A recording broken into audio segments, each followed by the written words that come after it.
बस एक सवाल, आखिर हम किस तरह जा रहे हैं, जन्नत या जहन्नम?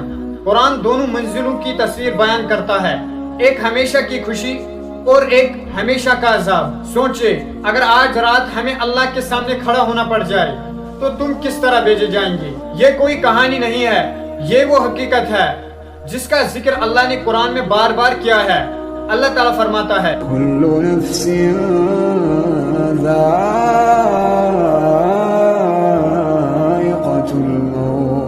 मौत के बाद न पैसा साथ होगा, न शोहरत, न फॉलोअर्स, सिर्फ हमारे अमाल होंगे।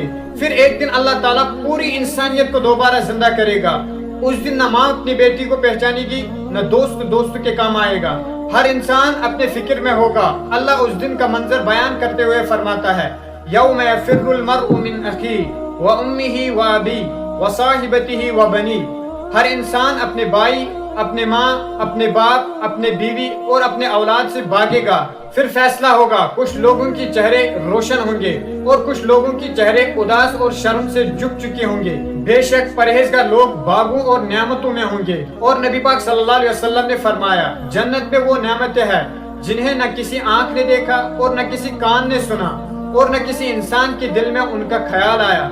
जन्नत में न गम होगा, न बीमारी, न बुढ़ापा, न मौत। हर दुआ कबूल होगी, हर ख्वाहिश पूरी होगी और सबसे बड़ी नेमत अल्लाह का दीदार। लेकिन दूसरी तरफ जहन्नम, अल्लाह फरमाता है कुल्लमा नज़िजत जुलूदुहुम बद्दलनाहुम जुलूदन गैरहा लियज़ूक़ुल अज़ाब। जब इनके खाले जल जाएंगे तो हम उनके नए खाले देंगे ताकि वो अजाब का मजा चखते रहे। सोचिए, दुनिया की जरा सी गर्मी भी बर्दाश्त नहीं होती तो फिर वो आग कैसी होगी? अब सवाल ये नहीं कि जन्नत और जहन्नम है कि नहीं, सवाल ये है कि हम किस रास्ते पे चल रहे हैं। और अगर आज भी हम अल्लाह की तरफ लौट आए तो उसकी रहमत हमारे गुनाहों से ज्यादा वसी है।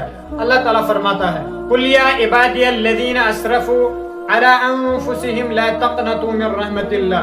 कह दीजिए, ए मेरे बंदो जिन्होंने अपने जानों पर ज्यादती की है, अल्लाह की रहमत से मायूस मत हो। आज ही फैसला कीजिए, क्योंकि हमें नहीं पता हमारी जिंदगी का अगला लम्हा लिखा भी है या नहीं। तो अल्लाह ताला से यही दुआ कि हमें जहन्नम के अजाब से महफूज रखे। कमेंट में आमीन जरूर लिखिए। और नेक्स्ट वीडियो किस टॉपिक पर चाहिए ये भी कमेंट जरूर करिए।